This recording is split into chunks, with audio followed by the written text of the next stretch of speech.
A cesta básica tem afetado muitas famílias, impactando tanto no orçamento quanto na alimentação dos brasileiros. Enquanto economistas buscam soluções para controlar a inflação, nutricionistas recomendam substituições mais acessíveis para uma dieta equilibrada. Confira na matéria de Jamaci. Traz aqui na tela. Não está fácil para ninguém.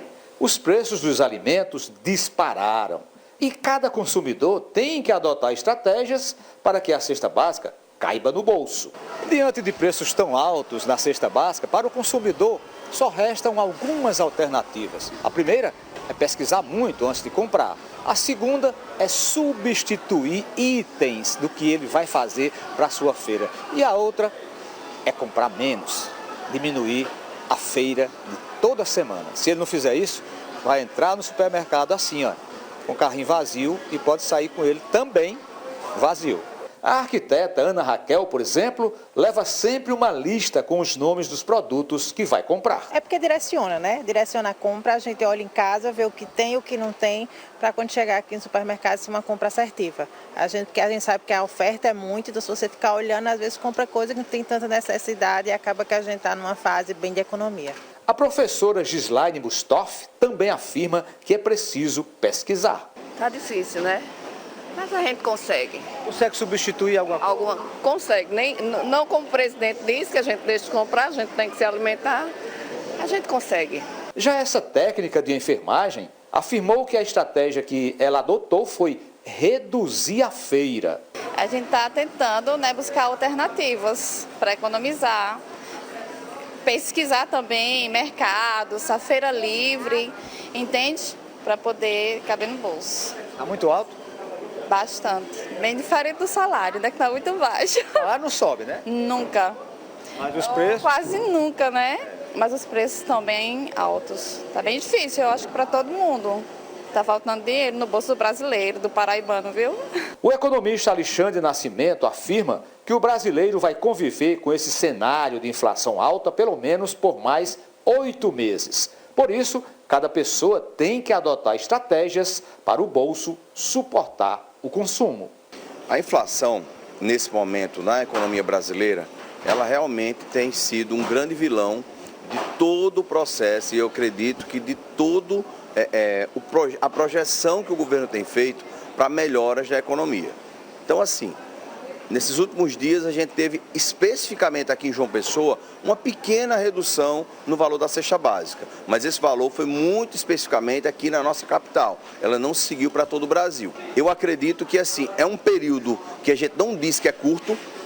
Eu acho que essa pressão inflacionária vai acompanhar a sociedade brasileira pelos próximos, pelo menos, 8 ou 9 meses. Então a gente só pode pensar em um arrefecimento, acredito que ali para novembro, dezembro ou janeiro do ano que vem. Mas até lá, realmente o brasileiro vai continuar a ter que fazer o que ele sempre fez de melhor.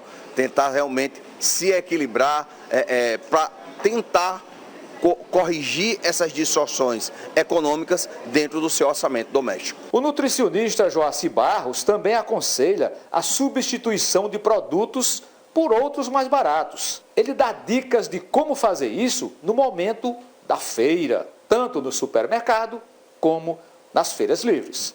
Então, está ficando cada dia mais difícil, né? O cinto está apertando muito para a população e quando a gente fala de alimentação, que é uma coisa imprescindível, a gente não tem como viver sem comer.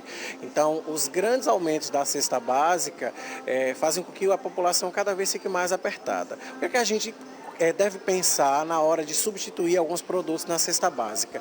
Tem algumas coisas que realmente são insubstituíveis. O brasileiro não vive sem o combinado de arroz com feijão, enfim, uma proteína e tudo mais. A gente tem que olhar o seguinte, algumas estratégias que eu dou como dica é que, primeiro pesquise, é a primeira coisa, você tem que pesquisar bastante. As grandes redes de supermercados têm datas específicas, a terça-feira da carne, a sexta-feira do legume. Nessas datas, as promoções são melhores para comprar. Nos finais de mês, assim, tem aquelas ofertas que são lançadas, então os preços dão uma leve reduzida. As feiras livres, onde você vai conseguir comprar frutas, verduras, legumes num preço muito mais acessível. E aí, assim, na hora mesmo de chegar no supermercado para escolher o que levar e o que não levar, se a gente estivesse falando, por exemplo, do feijão, utilizar, a gente tem vários tipos de feijão disponíveis, observar quais são aqueles que estão com a safra melhor, feijão preto, mulatinho, de repente um feijão verde, substituir de repente por ervilha, que dá um valor nutricional bem bacana. Quando a gente estiver falando do arroz, a gente tem tão consumido aqui o cuscuz, então pode ser feita uma farinha de cuscuz, uma farinha com farofa, com farinha de mandioca também. Então a gente vai fazendo essas pequenas trocas. Quando a gente fala de proteínas, por exemplo, tentar substituir os cortes preferidos, os cortes mais nobres, por um corte de segunda, alguma coisa do tipo assim, para você poder consumir aquele tipo de proteína com um preço mais acessível, trocar de repente um pouco da carne vermelha pela carne branca, se bem que o frango também não está com um preço muito, até o ovo está muito caro, inclusive. A gente pode também utilizar algumas estratégias que vão fornecer um grande aporte de proteínas, que a gente não tem muito hábito de consumir, mas são maravilhosos, são saborosos. A sardinha que a gente tem aqui no nosso litoral, pode conseguir isso diretamente com o fornecedor, com a rede de pescadores que a gente tem aqui em João Pessoa. Outra coisa também, proteína texturizada de soja, um pacotinho hoje de 500 gramas, que rende muito. Uma xícara de proteína texturizada de soja dá para alimentar 3 pessoas e um pacote custa em torno de R$5. Então, parece muito com uma carne moída de boi, com a carne moída de frango, e é uma proteína vegetal de altíssima qualidade. Então, são essas pequenas ações que a gente vai somando para tentar fazer, otimizar um pouco. Aliás, o que é que a gente vai comer agora para o nosso Senhor Jesus Cristo, né? Porque a única coisa que o pobre ainda tinha condição de comer um pouquinho era ovo, né? Tinha gente que comia ovo de manhã, de tarde, de noite, né? Mas agora o ovo da situação que está, não tem ovo. A carne, o quilo de carne hoje é R$45, R$50. O frango disparou. E você vai comer o que agora? Cair com aquele furadinho na venta, né? Que tem lá no interior de Pernambuco. Lá, né? O nome da cidade tem lá vende nas feiras, rapaz. Muito. Aqueles furadinhos na venta é bom demais. Você bota ele, lava ele para tirar o sal e comer. É a única saída, não tem outra saída não, viu? Mas vamos pedir a Deus que as coisas mudem, né? Daqui a pouquinho tem os aniversariantes do